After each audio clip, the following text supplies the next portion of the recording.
क्या वो अर्पिता है? किसी के जोर से चिल्लाने के बाद पार्टी हॉल का पूरा माहौल बदल चुका था। सारे नौकर अपना अपना काम छोड़कर लाइन में खड़े हो गए। यहाँ तक कि जो मेहमान हॉल के अंदर जा चुके थे वो भी जल्दी में बाहर आने लगे। सबका ध्यान गेट से अंदर एंटर होने वाली फरारी पर था। यहाँ तक कि स्वर्णा, जो अभी अभी अर्पिता को लेकर तमाशा बना रही थी, वो भी चुपचाप खड़ी हो गई। कार बड़े आराम से रेड कारपेट के सामने आकर रुकी। कार का दरवाजा खुला। संजय के बाहर कदम रखते ही वहाँ मौजूद सारे लोग उसे देखने लगे। वो ब्लैक सूट में काफी हैंडसम लग रहा था। उसकी हर मूवमेंट उसका क्लास बता रही थी। सब उसके सामने रिस्पेक्ट के साथ सिर झुकाने लगे। ऐसा लग रहा था मानो कोई राजा अपने राज्य का दौरा करने आया हो। वो वहाँ मौजूद सारे लोगों की ओर देखने लगा। सब अपनी आंखें झुकाए उसके सामने खड़े थे। साफ जाहिर हो रहा था कि वो उससे कितना डरते थे। जब उसकी नजर अर्पिता की ओर गई, जो बिल्कुल उसके सामने खड़ी थी, उसकी आंखें उस पर ही रुक गई। उसे लगा कि उसने कुछ गलत देख लिया है और उसने फिर से उसकी ओर देखा। सबका ध्यान संजय पर था। जब सब लोगों ने देखा कि उसका ध्यान 2-3 मिनट से किसी और ही डायरेक्शन में है, वहाँ मौजूद सारे लोग भी उसी डायरेक्शन में देखने लगे कि आखिर संजय ने ऐसा क्या देख लिया। अर्पिता के सामने खड़े सारे लोग एक एक करके अपने कदम पीछे करने लगे। जब अर्पिता के सामने खड़ा इंसान भी उसके सामने से हट गया, वो भी उसकी ही जैसे साइड में हो गई। लेकिन शौक उसे तब लगा जब उसने देखा कि उसके पीछे तो कोई था ही नहीं। उसकी आंखों के सामने अभी भी संजय की वही तस्वीर घूम रही थी, जिसमें वो अपने ढीले पैजामे में बेड पर सोया हुआ था। जब वो सुबह नींद से उठी थी तो वो ऑलरेडी ऑफिस के लिए निकल चुका था और फिर वापस नहीं आया था। और अभी अचानक से वो दोनों इतने सारे लोगों के सामने मिल रहे थे। उसे समझ नहीं आ रहा था कि आखिर वो ऑकवर्ड फील कर रही है या नर्वस। इसलिए वो बस वहाँ खड़ी रहकर उसकी ओर देखने लगी। बॉस, क्या वो अर्पिता है? संजय के पास खड़ा उसका असिस्टेंट अर्पिता को देखते हुए संजय से पूछने लगा। उसकी भी आंखें अर्पिता पर जम गई थी। वो अपनी आवाज को कंट्रोल नहीं कर पा रहा था और उसने शायद जोर से कह दिया।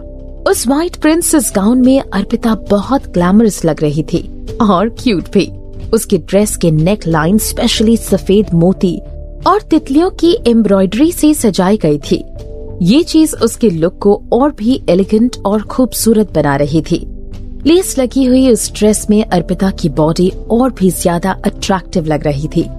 बिना किसी मेकअप के भी वो वहाँ मौजूद बाकी सारी हाई स्टेटस वाली औरतों से ज्यादा खूबसूरत लग रही थी। और तो और उसके पास उसकी नजाकत तो थी ही। उसे देखकर ऐसा लग रहा था मानो वो किसी राजघराने से हो। संजय की आंखों को अर्पिता की खूबसूरती आकर्षित कर रही थी।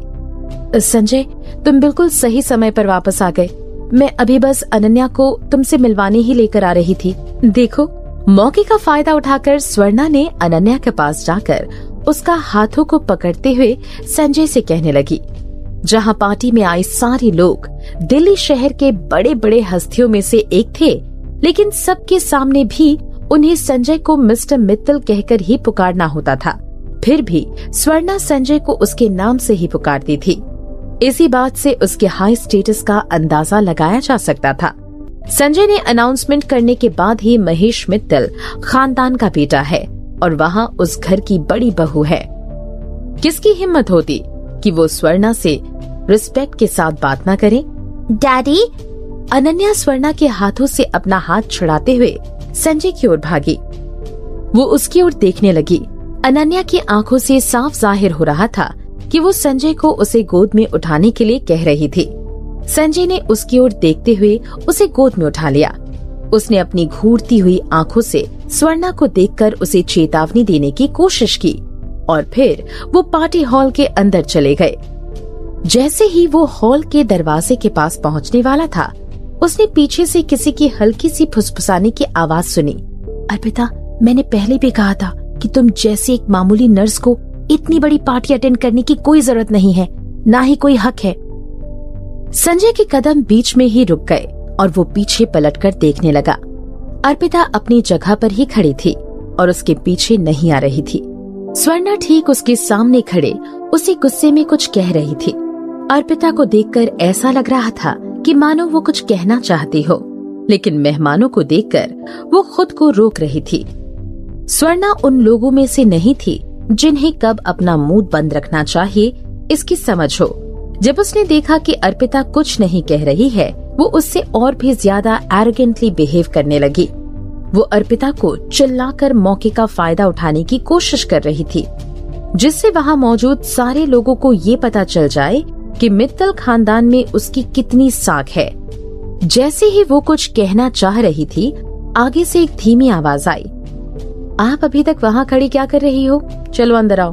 तुम्हारी स्वर्णा आंटी इस बेवकूफ नौकर को समझा रही थी, बस मैं अभी अंदर आ रही हूँ। स्वर्णा ने संजय की आवाज सुनी और खुश होने लगी कि संजय ने इतने सारे लोगों के सामने उसे अंदर आने को कहा। उसे अचानक प्राउड फील होने लगा। वो अर्पिता जैसी एक मामूली नर्स की वजह से परेशान नहीं हो सकती थी। संजय की बात सुनकर वो पीछे मुड़ी और आगे जाने लगी। उसने अभी बस 2 कदम भी आगे लिए थे कि उसने देखा संजय की नजरें उस पर नहीं बल्कि उसके पीछे खड़ी अर्पिता पर थी।